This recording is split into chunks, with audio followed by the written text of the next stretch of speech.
Oke, baik. Assalamualaikum warahmatullahi wabarakatuh. Kan kami dari kelompok 5 kan mempresentasikan hasil diskusi kami mengenai teori Guilford.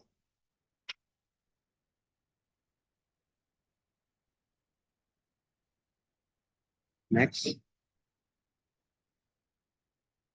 Oke, baik. Sebenarnya perkenalkan di sini kami ada Widi Lestari dengan NIM terakhir 006 dan Musa Adasi dengan NIM terakhir 037 dan saya Riyadi dari Surabaya dengan NIM 003. Oke, baik. Sebelum masuk ke teori Guilford, saya akan menjelaskan terlebih dahulu terkait dengan biografi dari Guilford itu sendiri. Jadi Paul Guilford adalah seorang psikolog berkebangsaan Amerika yang lahir pada Maret 1997. Dia menempuh pendidikan tinggi di University of Nebraska selama 1 tahun. Kemudian dia mengikuti Angkatan Darat. Dan setelah selesai, dia kembali untuk menyelesaikan program BA dan MA di Nebraska. Selama studinya, ia menjabat sebagai direktur sementara klinik psikologi di mana ia memberikan tes kecerdasan pada anak-anak. Whitford terkesan dengan ketidakmerataan kemampuan anak-anak di berbagai.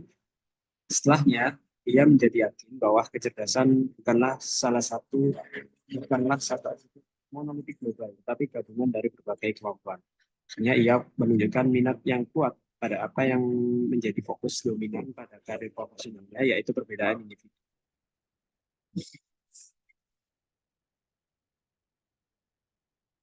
Next.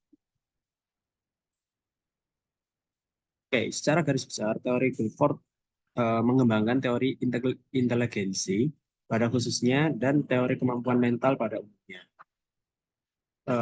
Hal itu adalah teori mengenai struktur of intellect.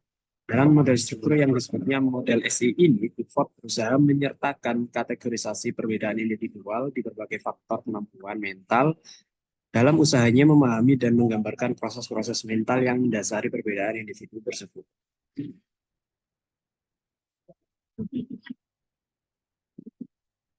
Secara garis besar, kemampuan-kemampuan yang dikategorikan oleh Guilford ini terbagi atas 3 komponen besar yang dirangkai menjadi sebuah kubus.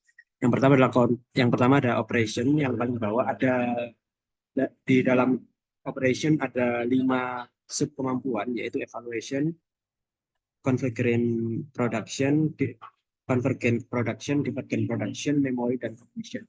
Setelah itu ada product yang berisi unit, class, classes, relation, system, transformation, dan implication.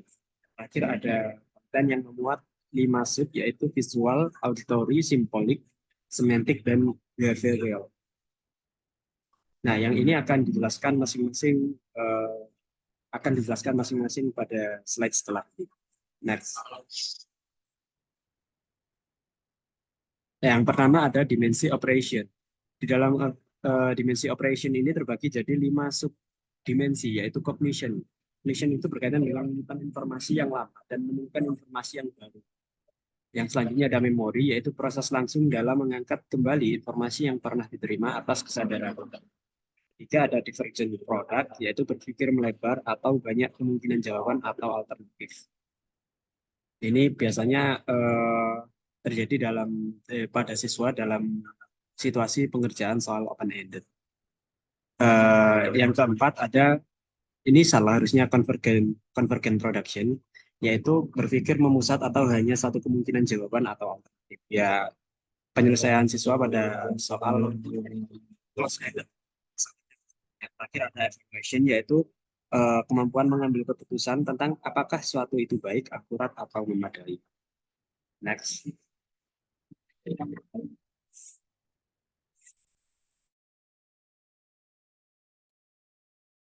Baik, yang kedua di sini ada dimensi konten.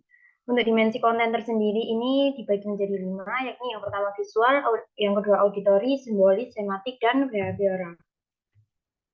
Untuk yang pertama yakni adalah visual, yakni informasi yang dipersepsikan melalui melihat. Jadi di sini gambaran itu didapatkan dari indera penglihatan.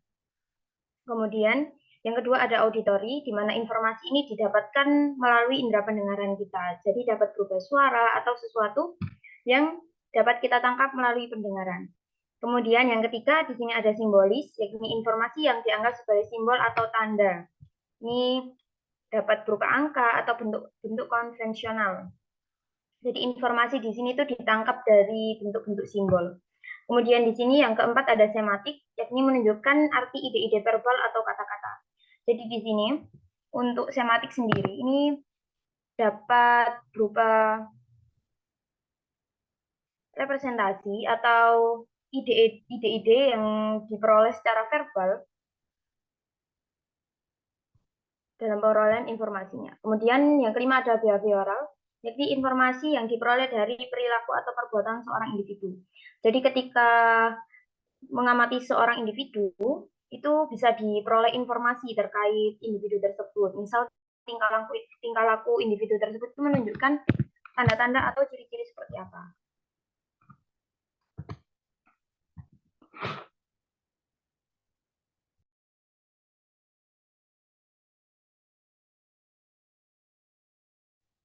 Baik, yang selanjutnya ada dimensi produk yang terdiri dari 6. Yang pertama ada unit, yaitu informasi individual yang ukurannya terbatas. Ini misalnya ada angka, huruf, atau kata. Terus yang kedua ada kelas, yaitu kelompok unit informasi yang terkait satu sama lain berdasarkan beberapa karakteristik umum yang melibatkan konsep tingkat yang lebih tinggi.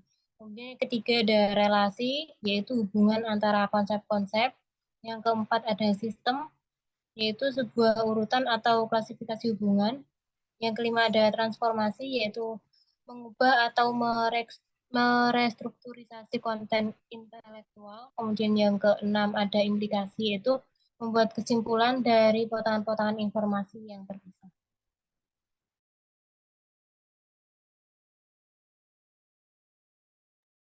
Baik, untuk selanjutnya adalah penerapan teori Guilford ini pada pembelajaran matematik. Di sini, jika dilihat ada dua gambar, yakni ada gambar kubus dan gambar jaring-jaring kubus. Jadi di sini, dalam kegiatannya, untuk menunjukkan kreativitas siswa dalam memecahkan masalah, di sini siswa diperkenalkan bangun ruang berupa kubus. Misal kita beri nama kubusnya ini kubus A, B, C, D, E, F, G, H. Kemudian dari bangun kubus tersebut diperkenalkan satu jaring-jaring kubus. Di gambar di sebelahnya, di bawahnya, itu adalah jaring-jaring kubus dari kubus A, B, C, D, E, F, G, H. Kemudian di sini siswa bisa diminta untuk mengajukan beberapa pilihan lain jaring-jaring kubus yang mungkin membentuk kubus A, B, C, D, E, F, G, H. Jadi, di sini itu penerapannya dalam belajar matematika itu salah satunya siswa dapat diberikan soal open-ended seperti soal berikut, di mana siswa akan berusaha untuk mencari alternatif jawaban sebanyak-banyaknya. Jadi di sini itu siswa akan dituntut untuk menunjukkan kreativitas mereka dalam menyusun beberapa jaring-jaring kubus yang mungkin dapat membentuk kubus A, B, C, D, E, F, G, H. Ataupun di sini ada tes visual, mungkin kita biasa menjumpai ini ketika tes psikologi. Nah, dalam tes ini juga berhubungan dengan kreativitas siswa, di mana siswa diberikan informasi. Kalau di sini tuh informasinya diberikan secara visual. Ada beberapa bentuk.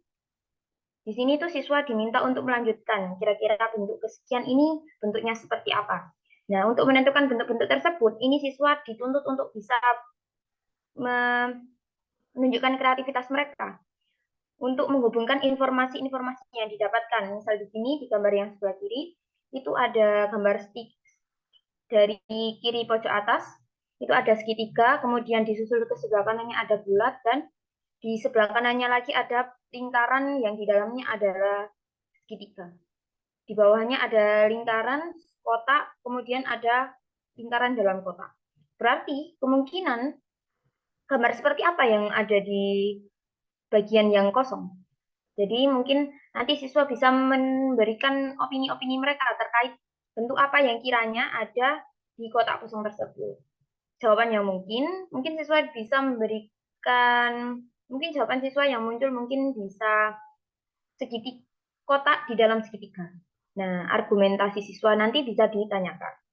Jadi ini semacam informasi visual yang digunakan untuk merangsang kreativitas siswa dalam memecahkan suatu masalah.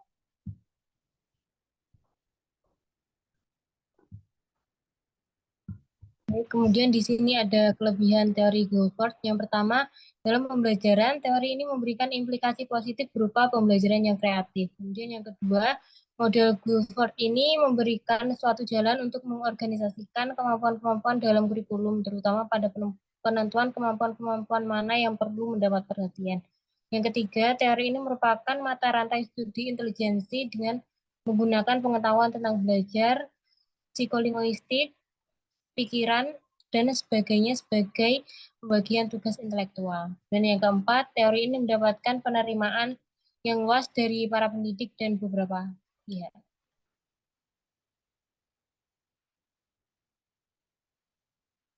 Lalu kemudian kekurangan dari teori ini adalah yang pertama, teori ini dianggap terlalu kompleks dan melanggar aturan parsimoni, yaitu kesederhanaan dalam pemaparan masalah atau fenomena.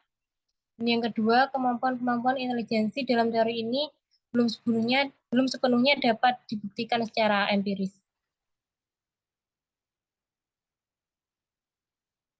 Baik, berikut adalah referensi yang kami gunakan.